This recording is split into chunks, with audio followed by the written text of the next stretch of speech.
This is the Agent Carter podcast on Defenders TV Podcast. Season 1, Episode 7, SNAFU.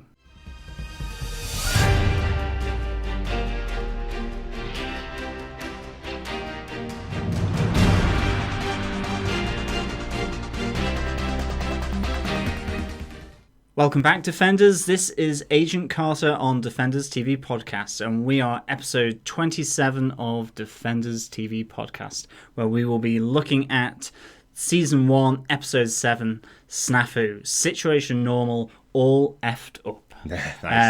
Absolutely. I am one of your podcast hosts, John. And I'm Derek. Yeah, great to talk to you guys. Absolutely. We are back with a big, teary-eyed episode. Yeah, absolutely. This had a big, heroic and tragic ending, which was pretty emotional, I thought. No, definitely. Yeah. Pretty emotional.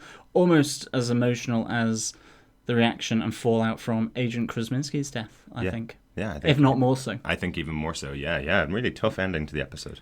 Very tough. But we're here, we're back, and we are looking at all things SNAFU, and hopefully we won't have any technical snafus, as Derek likes to call them on the show, where we mess up with the editing or the technical aspects of the podcast. Yeah, just a little reference there to one of the comments we got during the week from one of our friends, Amy, who was commenting on the fact that she hoped we knew what the word snafu means.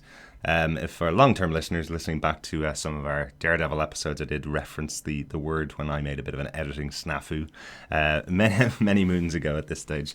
But yeah, really good. I just wanted to drop in there. Obviously, we've made contact with some other podcasters this week, and we want to say hi to them. A little shout out to the Peggy Carter podcast on Assembly of Geeks. We've had the pleasure of being on the Assembly of Geeks with our other podcast, Gotham TV podcast, about a year ago now. And the guys have done a Peggy Carter podcast for the US broadcast. So that's Lauren and Amy over at the Assembly of Geeks podcast. You can get that on assemblyofgeeks.com. And they also join with Scott Murray.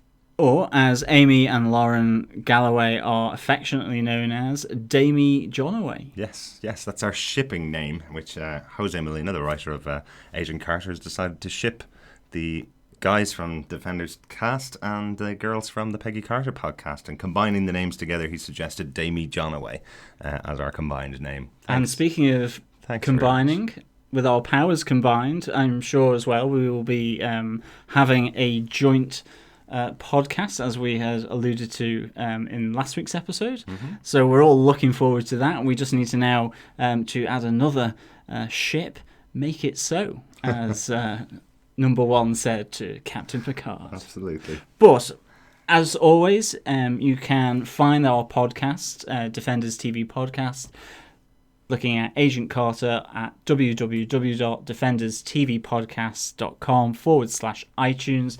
You can also search Defenders TV Podcast on any other good podcast catchers, such as Podcast Addicts, Player FM, Beyond Pod, and of course Stitcher as well. And again, we are on Twitter and we have Facebook. So search Defenders TV Podcast on Facebook to find us and our page and our group, or at Defenders Cast on Twitter. And tweet away with us, especially as it's the last episode of Agent Carter, Episode 8, this coming Sunday on Fox UK.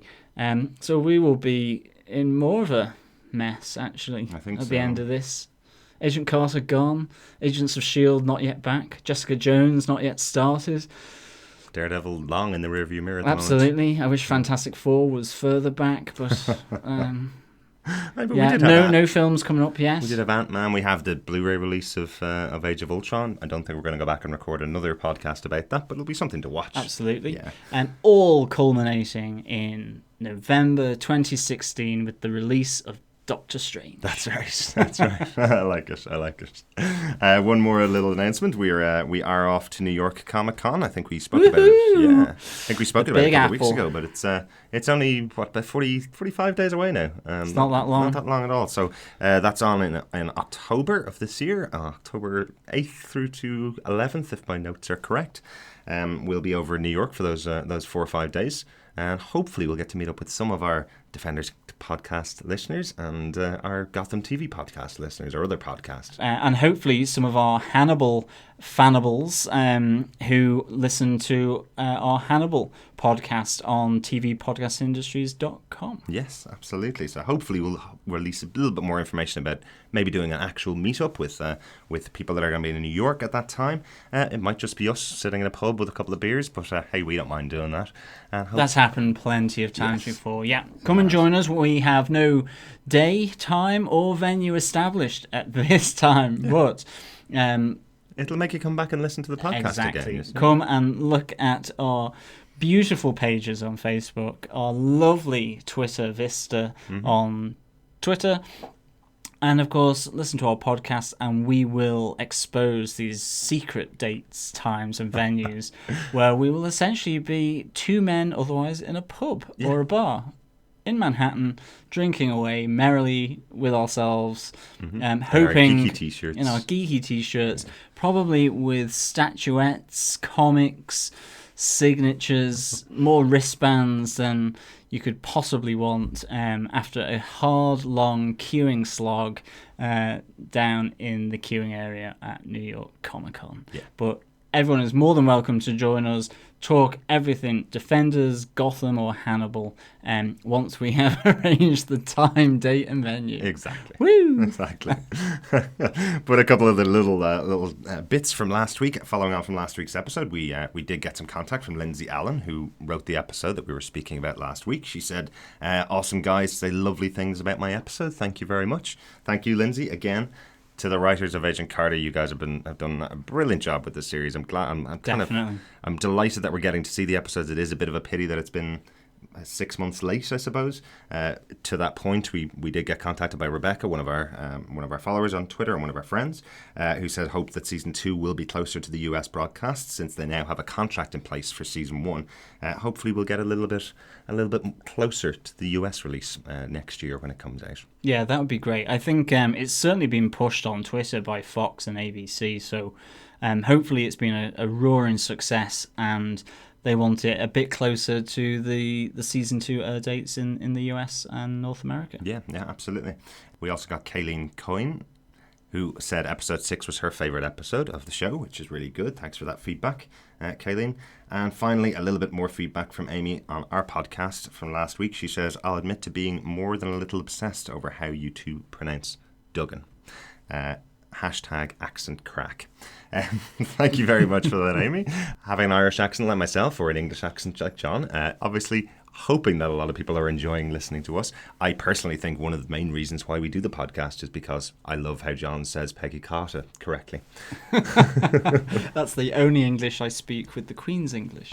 Exactly, Peggy Carter. Otherwise, you can hardly distinguish my ers and ers and ers. Yeah, that was one of the disappointments from last week that John didn't say the episode title. John, indulge me. Episode title for last week? A Sin to Err. There you go. Thank you for that. And on that note, I think it's time to get into this week's episode, into the real snafu portion of this episode. Before we snafu It ourselves. is situation normal, all fouled up. Yes. This is episode 27 of the Defenders TV podcast, episode 7 of Agent Carter, only one more left to go. The episode was written by Chris Dingus, who was known as being one of the main writers on Being Human, the American remake of that fantastic BBC show that we really, really liked. I don't actually think it was aired over here, or very late at night over here, the American remake of Being Human, purely because we'd had 4 seasons of the show on one of the lesser known BBC channels, BBC 3. With Aidan Gillen of Hobbit fame now. Exactly. So I don't think it was broadcast over here, unfortunately, but hopefully we'll get to see a couple of the episodes in future. This episode was directed by Vincent Minciano, who's directed 6 episodes of Agent of S.H.I.E.L.D., so he's got some proper calibre in the SSR and the S.H.I.E.L.D. agents. Have to look into which ones he's done. I wonder which side of the dub smash fence he's on. Very true, yes. I presume he is probably going to have a difficult time and going to have to be gambling on both sides for that. Whoever wins, he wins, I think. Yeah.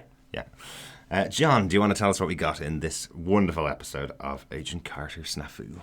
Peggy Carter is cornered and under interrogation by her former SSR colleagues as Agents Thompson and Sousa, along with Chief Dooley, attempt to extract all she knows about Howard Stark, and Leviathan. Despite a valiant attempt by Jarvis to have Peggy released with his fake signed confession from Stark, the ruse fails, just as Peggy discovers the true identity of the enemy within, catching Ivanchenko communicating in Morse code with Underwood. However, Ivchenko already has Dooley conditioned to keep Carter under lock and key and to steal item 17 from the Stark weapon inventory. His parting gift to Dooley as Leviathan make their move with the stolen weapon is a highly experimental and explosively unstable vest that he is made to wear.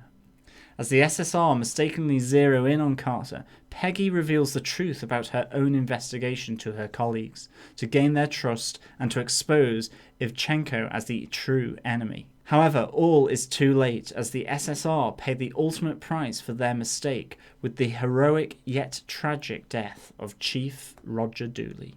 R.I.P. Roger Dooley. Oh my gosh. Boo-hoo. And Shea Wingham, what a fantastic actor. Taken too soon. Really enjoyed his contribution to the show. I'm sure we're going to get into the discussion about Dooley in this episode. A very Dooley-centric episode overall. Definitely. Yeah, and really well worthwhile, and really some fantastic scenes in there. And Shea Wingham, as I said, did a fantastic job. If this is your first time listening to the show, then of course remember we take 5 of our favourite points each from the show and go through them in our own excitable way as we look at each episode of Agent Carter. So I think with that, Derek, what is your first point? My first point is the opening of the episode. We had mentioned last week that this is the first time we've probably seen a supervillain or a superpowered character in the Agent Carter universe. It's been a very grounded show. Apart from the mentions, obviously, of Captain America, who hasn't actually appeared in the show, there's a big one here that we kind of missed out on. The reference we made last week was that it could possibly be a superpowered character, but we get confirmation this week that Dr. Ivchenko is, in fact, Dr. Faustus from the Marvel Comics. He's referred to by his character name from the comic books, which is Johann Fenhoff. He is called to as Dr. Fenhoff, so it is definitely the same character from the comic books. What I think is really interesting is now that I've obviously seen it and did a little bit of research into it. What's interesting is they took so much of the character that we could have worked this out if we'd been paying a little more attention to it. So well done for hiding that from us, I suppose. The character of Dr. Faustus is based on a play by Christopher Marlowe called The Tragical History of Dr. Faustus, in which that character, being dissatisfied with his studies of medicine, law, logic and theology, decides to turn to magic. So very similar to this character of Dr. Ivanchenko. He is essentially, at the beginning of this episode, he is a doctor who's dealing with patients, and by the end of the episode, he's using magic to control other people. So quite an interesting concept there. This scene itself at the beginning of the episode, where he essentially uses his power to numb the poor kid who's been injured in war. This scene takes place before he's been converted to Leviathan. So we saw in one of the earlier episodes, he's converted to Leviathan. This scene actually takes place much earlier in his timeline. He is just someone who's working essentially with the medics during the war. Quite interesting. Another character affected by World War II, like Dr. Faustus. Very interesting.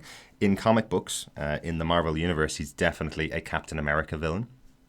And he's known to drive people to commit suicide, essentially. So thought that was quite interesting. Definitely something we saw in last week's episode with another one of our lost characters, Agent Yauk, who got knocked over by a truck at the suggestion of what I'm now going to be calling Dr. Faustus from now on.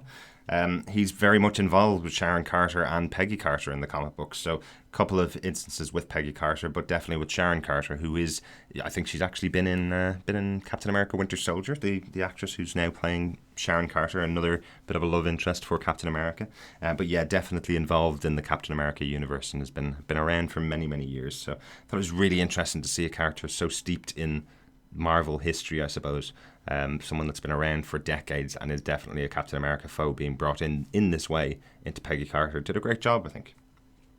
Absolutely, and played by Ralph Brown, who, again, is a British actor, but has been in The Great With Nail and I. That's right. Was also in Alien 3 as one of the prisoners, and has also been in Phantom Menace as well. So, he's done a lot of work, and he plays Ivchenko really, really well. I mean, I actually think I loved some of the dream sequences or dreamscapes. It's one of my points that I might as well bring in now, which is I love how they did his dream sequences and the dreamscapes that he puts his unwitting sort of victims into.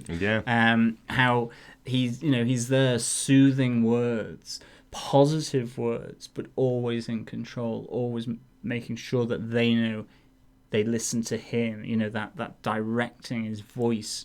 And I loved that. I loved the way, like with the flashback to Russia in 1943 during the height of World War II on the Eastern Front, but also as well with Chief Dooley. I love how these dream sequences are there and he is in them, but it is ignored by everyone else. But then the other aspect of it that I really enjoyed was how, in terms of the young Russian soldier, and with Dooley, they make reference to things outside of that dreamscape that he is putting them into.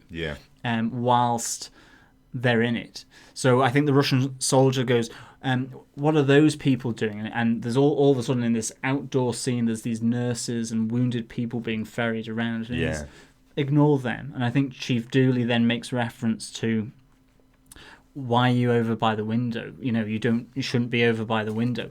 These disjointed, disconnected situations that are occurring in reality make their way through into this dreamscape. It's kind of either they're fighting it, or it's just that he's not as powerful as he can't remove everything from reality within their minds. So I really liked that. I loved how that was done. It added to his power by showing sort of its limitations in a way, or making sure that it brought the reality and the dreamscape together in this one scene. I thought it was a fascinating way of doing it, and I really liked it, actually. Oh, so well put together. Really, really good. And as you say, I loved when, I guess it's Private Ovechkin is the kid at the beginning, essentially.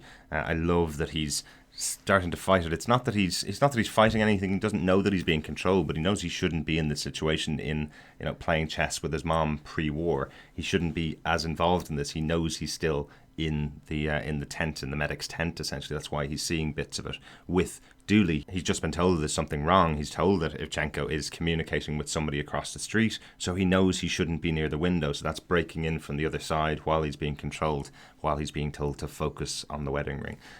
Really fascinating and really well filmed, definitely. And I think the great thing about Dooley's dreams as well is just that it connects him to his family. You meet his wife, you meet his kids, and up till now you haven't seen them, but you've known they're not necessarily in the best of place with regards to their marriage. And all of a sudden, you actually see that his wife's not a monster, neither is he. It's just maybe things aren't working out, or he's too busy at the SSR. And I loved how it also helped ground Dooley into a human being, not just Peggy's boss, so that actually when he does what he does at the end, it actually really magnifies the deed, because that he's leaving behind a wife and 2 kids. And no matter how bad or rocky that relationship has been, he has tried to help and to bring it back on track. And he actually thought that Dr. Ivchenko, who's using that weakness of him at that moment to get under his skin, or more appropriately into his brain, to get into his brain and to condition him and to hypnotize him and to use that to his own advantage, that that's him being violated as well. And Ivchenko gave him the vest, and it adds to Ivchenko's menace as well. And it's a really nice way, a nice vehicle for doing that, I think. Definitely. I'm really good. going to obviously as well be saying Ivchenko and Ivanchenko loads here in this episode. Probably. There might be a little editing snafu if I leave one of those in. But if I do... It's just a verbal snafu from my part, but I do apologise now. I've just realised I'm Ivanchenkoing, I'm Ivchenkoing, I'm doing the Cossack dance. Go my way and just go for Dr. Faustus. He's been confirmed now. He's also reading the book, Dr. Faustus. The actual book does make an appearance at the beginning of the show. So So we can just use that as his name if you prefer, from That is true. Ivchenko. But I think that can lead me on to my second point. So I'm just going to sort of jump ahead of the queue here a bit. Swoop in. And that is the death of Dooley. This was a big emotional punch for me. Definitely. I'm sorry to see him go. I think, he was heroic. Jumping out the window so that neither his colleagues nor the public are hurt. It was a heroic deed from someone who, has had his issues with Peggy, who we have discussed, from a character point of view as being a bit chauvinistic, and maybe not realizing the true worth of Peggy as a colleague and a co-worker. Yeah. And now, gradually he has thawed on that front. He has given her more responsibility. She did go to the Leviathan training facility.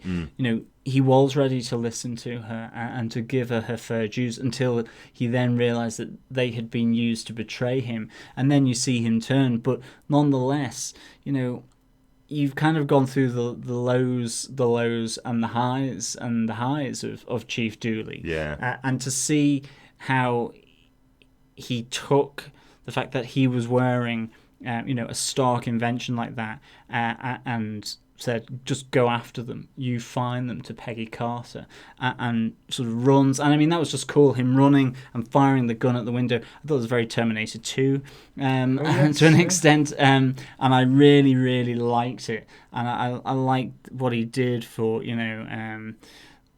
for his colleagues and for the SSR. I thought it was a really heroic thing, and it was brilliant. I was just really sad as well to see this character go then. Yeah. And I do like that Jarvis and Peggy kind of talk about it, and Peggy goes, "That's my fault," and Jarvis is very much, "No, it's Howard Stark's fault." Yeah. And really kind of pointed by Jarvis. I really thought that was an interesting comment from Jarvis. Definitely. About this scene, obviously, it's the biggest scene that we've watched since the beginning of the season.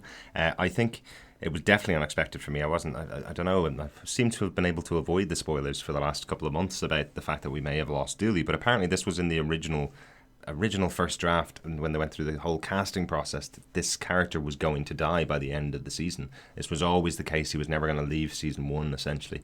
Very similar to a big character in Daredevil. There was definitely that piece, which I'm not going to spoil in case some of our listeners haven't watched Daredevil or listened to our podcasts about it, but it was definitely a piece that was there from the beginning, and I didn't see it. I didn't see that it was going to be coming. I thought he was just going to be the put-upon boss who starts to get to know Peggy better and then gives her more responsibility. And they do have that great scene where he does say, as you said, he does say to her directly, "I want you to look after this, and I want you to essentially get revenge for my death," at the Avenge Me speech. So he is definitely giving her more responsibility. But what adds to this moment for me is the flashback scenes that you talked about in your previous point, because there's a great moment when he's sitting at home with his wife and family that I absolutely thought was Dooley has found a way out of this and has gone home to his wife and family early. I thought so too. Yeah, and the conversation he has with his wife, essentially, which is, "I just want to come home. Can I come home?" It's a really sad moment, especially when you realise he is asleep on his desk and is about to die. He's realised that in his head, and this is just another moment for him speaking to his wife, the one person he just didn't get the chance to speak to and didn't get the chance to open his world to. It's really tragic and sad, because he wants to say those things to her and will never get the opportunity to. Yeah. And it's even, when Peggy shouts, "Get the scientists," to get the jacket and to get the vest off him as it's glowing and becoming more orange. You do actually think that they are going to get it off and he's going to get saved, and maybe the jacket's going to get chucked out the window, not with him in it. And I mean, that's the thing. I love that. It breaks what you would expect to see, or what maybe doubters or really harsh critics would maybe think would happen. Yeah. This to me was really good TV. I also thought that vest would be really snug in a harsh winter as well. It looked really toasty. I mean, he's developing the sweat. You've got the orange glow on his neck. I mean, they say he's starting to burn. Maybe not that toasty, but if you could just turn it down a notch, I think it'd be a bit better for going skiing. Maybe when you're up a really high mountain, it would be really snug for about 15 minutes, and then the snow would start to melt around you. Yeah. So it was a really great kind of, I would say, fitting ending for him if he's going to have that ending. Yeah.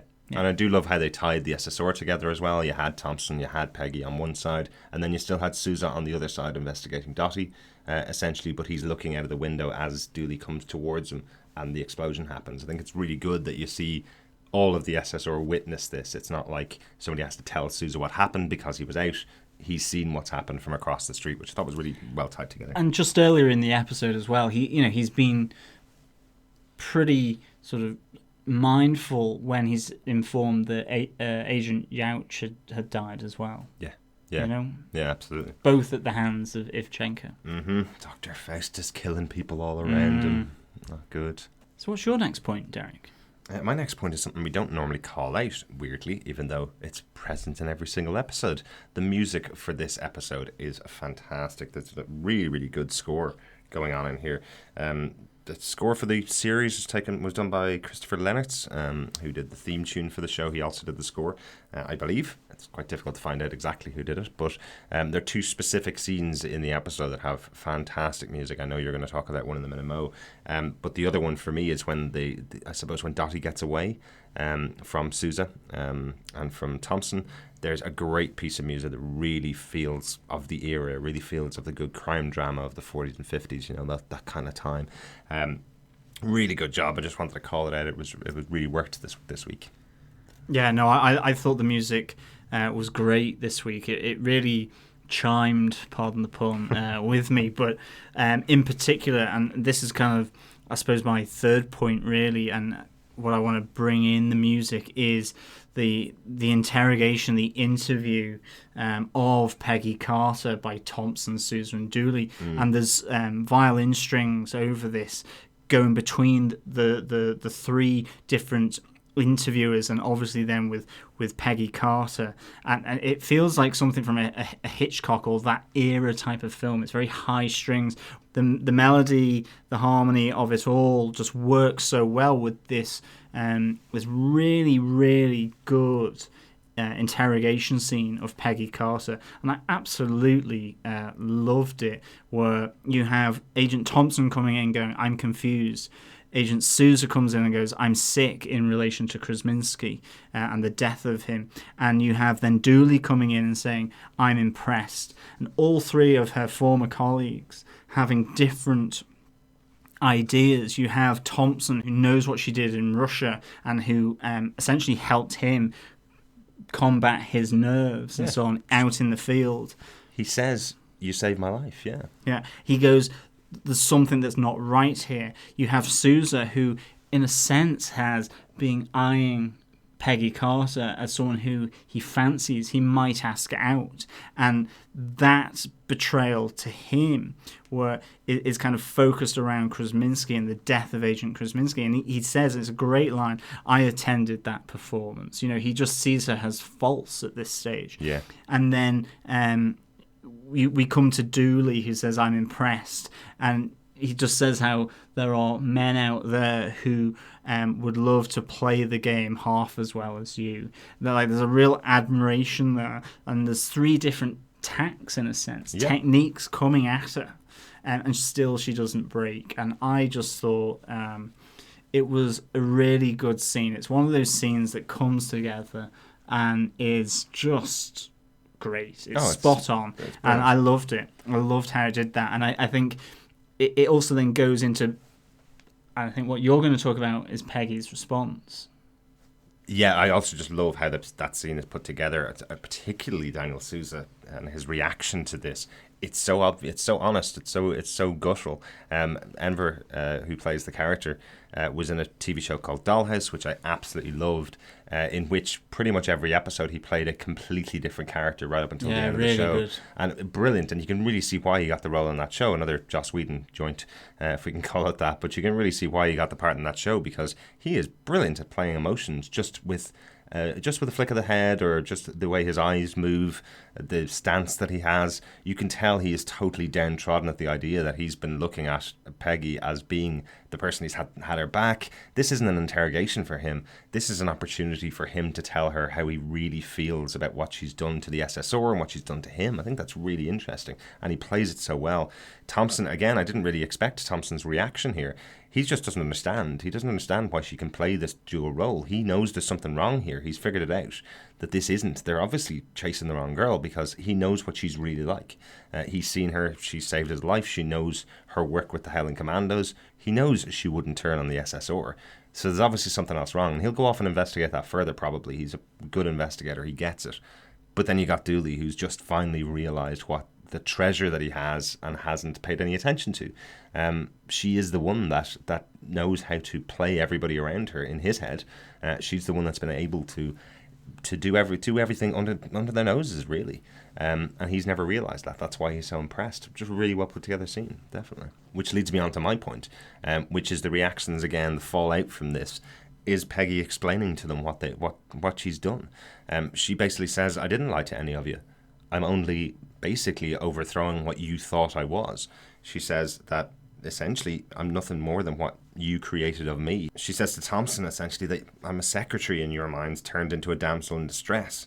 To Sousa, she says I'm that girl on the pedestal that's turned into some kind of whore. Which is another great reaction from Enver when she says the word whore, where it's instantly, oh, women shouldn't be saying words like that. A great little moment from him. And then she says to Dooley that for you, I was just a kitten left on your doorstep to protect, and that's how you looked at me. She comes back to it a bit later on in the episode with another fantastic line again, where she says, unless I have your reports, your coffee, or your lunch, I'm invisible in this organization, which allowed me to do what I wanted to do and allowed me to do this investigation right under your noses. Brilliant moments showing the strength of the character, and really well delivered and really well written.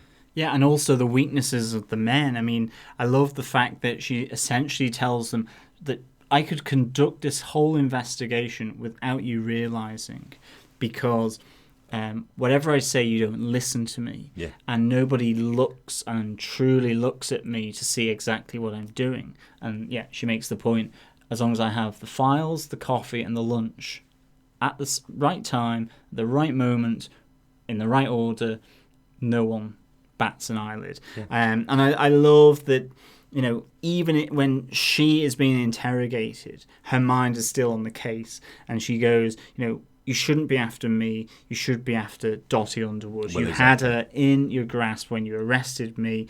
And I love just, you know, this is shoddy police work. A little shoddiness is always good. It really makes the point that you're not really doing this very well. Absolutely, because she's essentially just pointed out to them that they have a tool just as valuable on their side, as valuable to Leviathan as Dottie is. They've got that tool and have just been ignoring her for the last, whatever it is now, 3-4 weeks that she's been working with them. It's quite interesting, isn't it, that essentially Dottie is going under the radar for exactly the same reason. She's just playing off the innocence role. She's the blonde-haired bimbo to everybody around her, when in fact she's a master spy who's killed 5 people, I think, at this stage, in considerably bigger ways every time.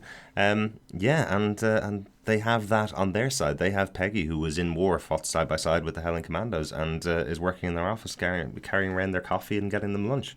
So I like the contrast between those two characters. Yeah. Really good. John, what's your next point? I think my next point has to be Dottie, the pram, and the parkour. Oh wow, taking 3 points. I like it. Yeah, it's all one. It's the DPP. Nice. You know, it's Dottie Underwood. You know, she's transformed. She's here. She's not that innocent-looking Dottie from the Griffith Hotel. You know, she looks very sophisticated with her hat.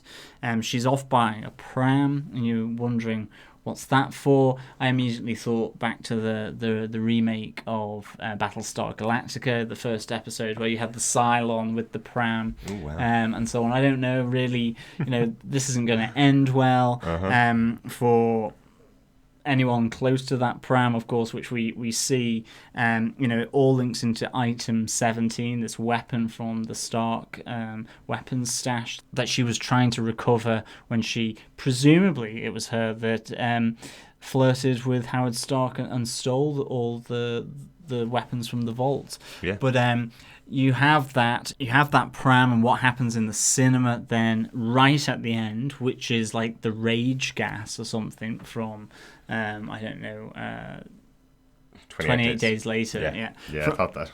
From 28 Days Later, the zombie rage flick from Danny Boyle. And then you have a really great scene in the offices opposite the SSR where she had killed the dentist, and that dentist is still sort of rotting away. It is gradually getting musty and mouldy and yeasty, probably. And flies buzzing around. Yeah, flies everywhere.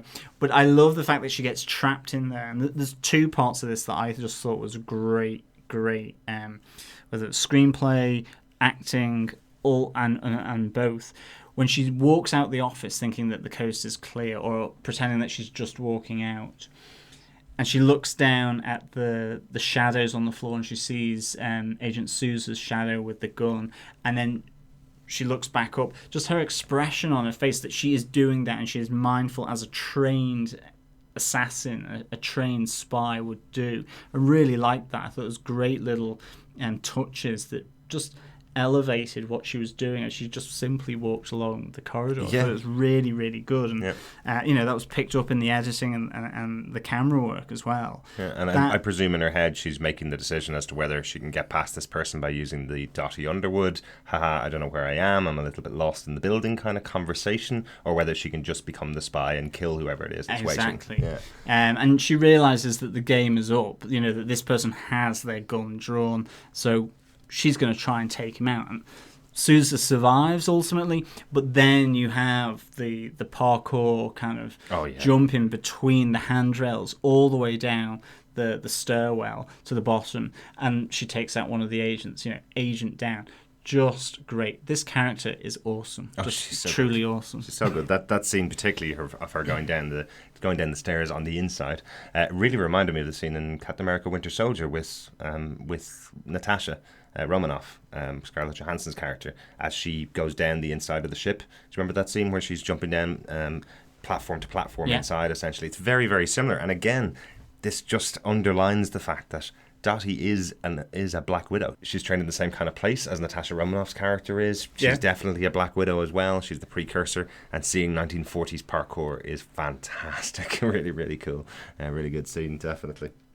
Again, another male agent underestimating, unaware of the dangers of this trained female assassin. Really, really good. Absolutely, yeah. Really, really good. Derek, what's your next point?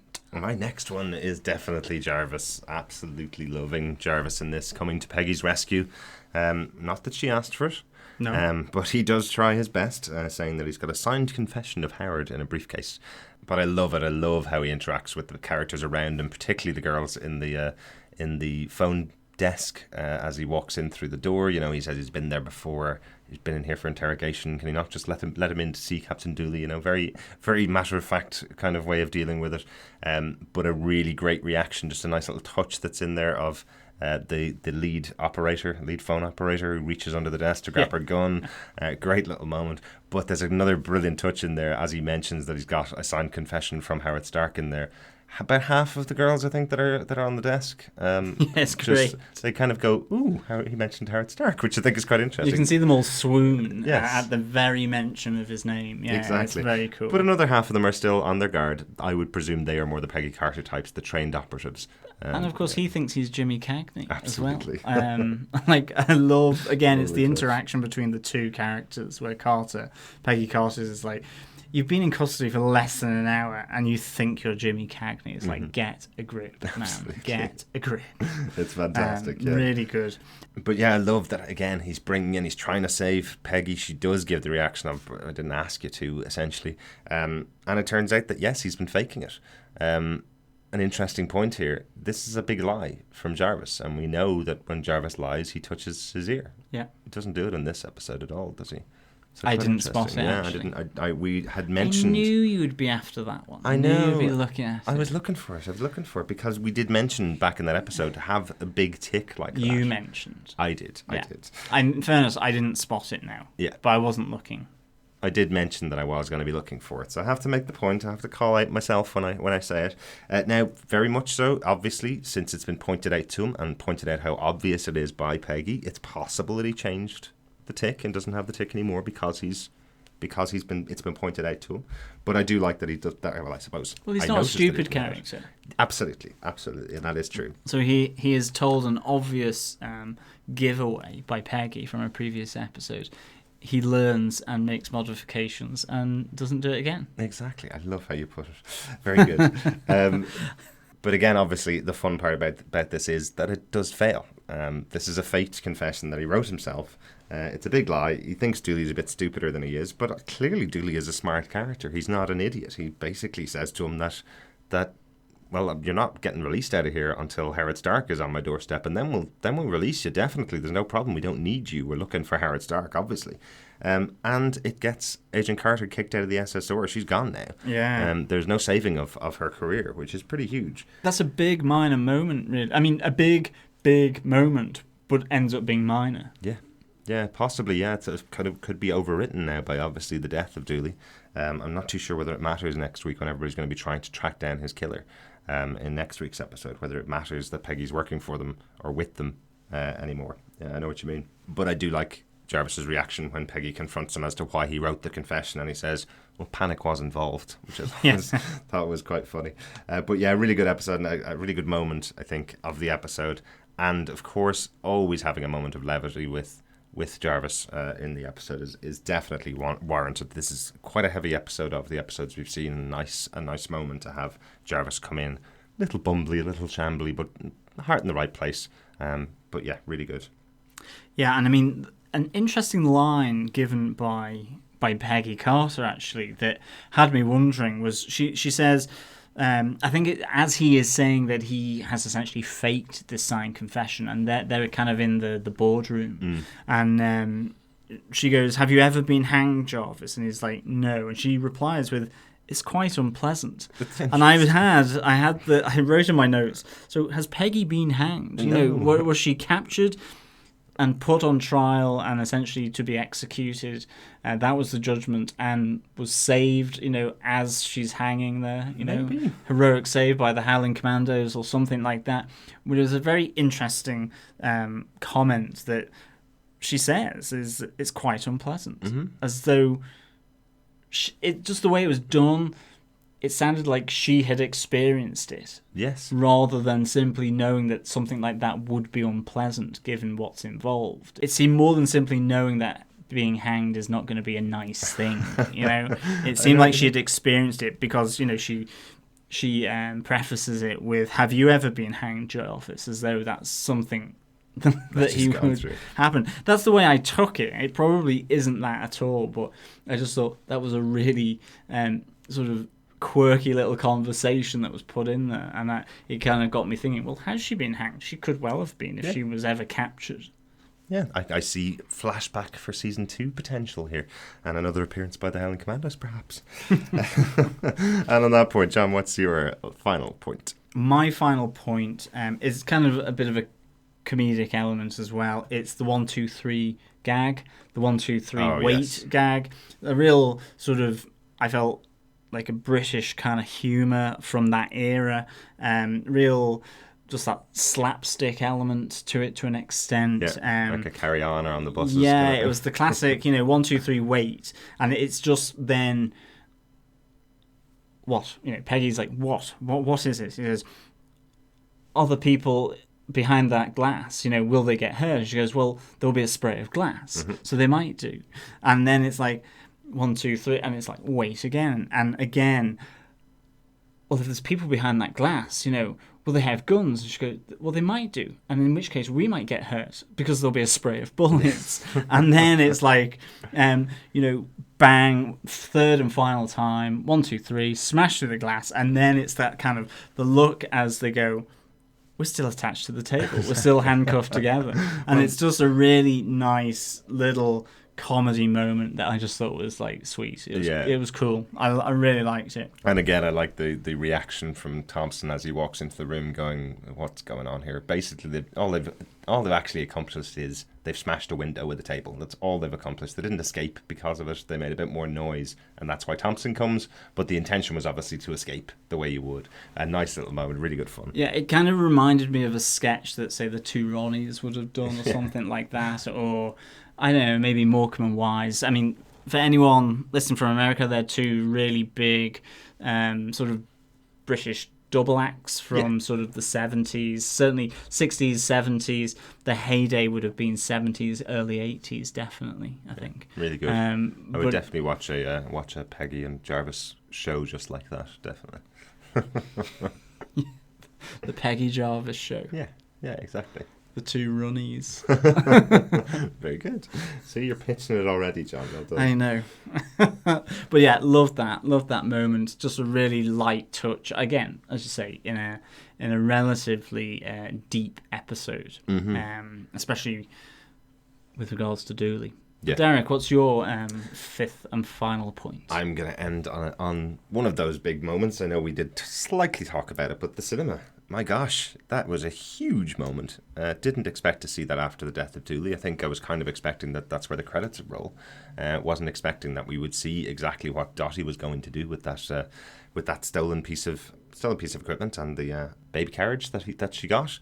But leaving it in a cinema for everybody to kill each other was fantastic. What a moment! Like, it's something out of a horror film. I know that when people cough in the cinema in front of me or talk in front of me during the trailers for a new movie, sometimes I want to give them a punch, but yeah, that escalated pretty quickly. Do you really want to give them a punch? Well, when they're talking on their mobiles, yes, and when they're texting in the cinema, absolutely. This is why I'm so glad that TV's getting so good, so I don't have to go to the cinema as often anymore. But yes, texters and talkers on mobiles would probably incite a bit of violence, but it didn't seem like that. It seemed like the gas did it in this case.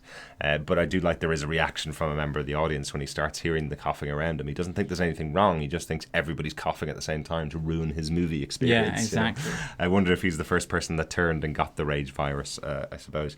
But yeah, another really well put together scene. And again, I don't know whether it's the writing or the direction of the episode, but there's something slightly different in the way that it's been put together this episode, particularly the fact that you don't see a huge amount of the violence, see a little bit of the kind of push and shoving and a couple of little punches, particularly between the couple who were kissing just beforehand. You see them punch each other.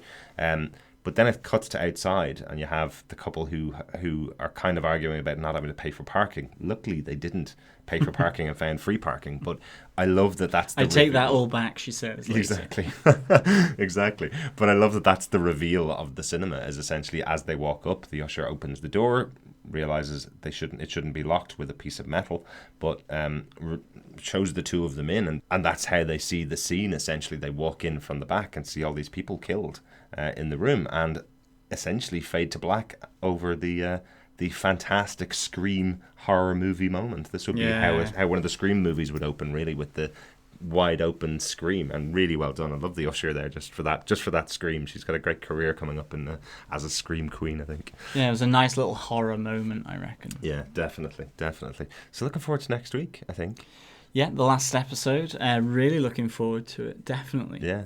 Do you have any notes in this episode, John? I do. I have sort of notes on trust, actually. I like the idea in this episode that Ivchenko had built the trust with Dooley around his marriage and so on. And I like the idea then that Agent Carter, obviously having spotted that Ivchenko is doing the Morse code on the windowsill, essentially seeks to gain the trust of her colleagues again by essentially telling them everything that she's done. Yeah. Absolutely everything. And I love the fact then that she persuades Sousa just purely because of the connection with the Steve Rogers blood and so on. And I like the fact that Dooley still doesn't trust her, but he trusts Sousa's gut. There's some really nice elements here that sort of bring these people all together. Yeah. And I even like, Dooley kind of really shows he doesn't trust her, at least not anymore, when he says, forgive me if I don't get all pissy-eyed over your story. Again, it's a really harsh kind of retort to what she's just done. But you can see why it's justified at that moment. And even with the blood of Steve Rogers, he has a great line, and I do think it's one of his really good lines, where he says, does this explode, or spice up an old-fashioned? Like, it's just really good. Really good line, isn't it? Really nice. And again, I think this is another good aspect of Chief Dooley that came out in this episode. And I loved that whole little section as well, all around trust between him and Peggy and her colleagues, Sousa and Peggy, and obviously then Sousa and Dooley. Yeah. And ultimately Dooley, at that moment, trusts Sousa's gut above Peggy's story. Yeah, absolutely.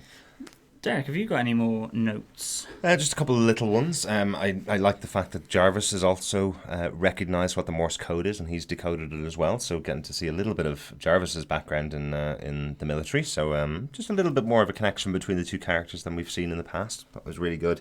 And one little moment, and it's a real throwaway line about Captain America or Steve Rogers' blood.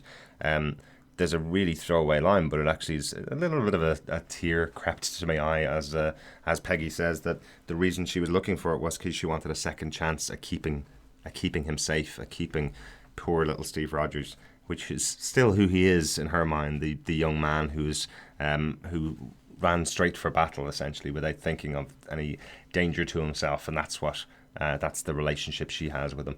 A nice little moment where she says, I just wanted one more opportunity to keep him safe now that he's gone.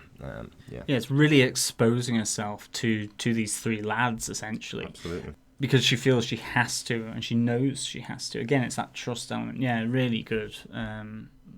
Really liked that whole little section of this episode. Yeah. So, Derek, do you defend this episode of Agent Carter? Oh, what a fantastic episode of Agent Carter. My gosh, really, really good. Just so much going on. Still, we're cracking through the episodes, and I wish this was a 22-episode season, even a 13-episode season, because I can't believe we only have one more left to go. The loss of Dooley is a pretty huge moment. I think he's been a really good actor anyway. The character obviously is a really good character.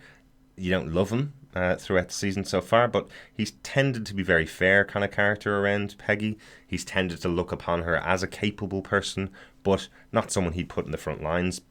As he mentioned before, if you lose her, then he's the man that got a woman killed.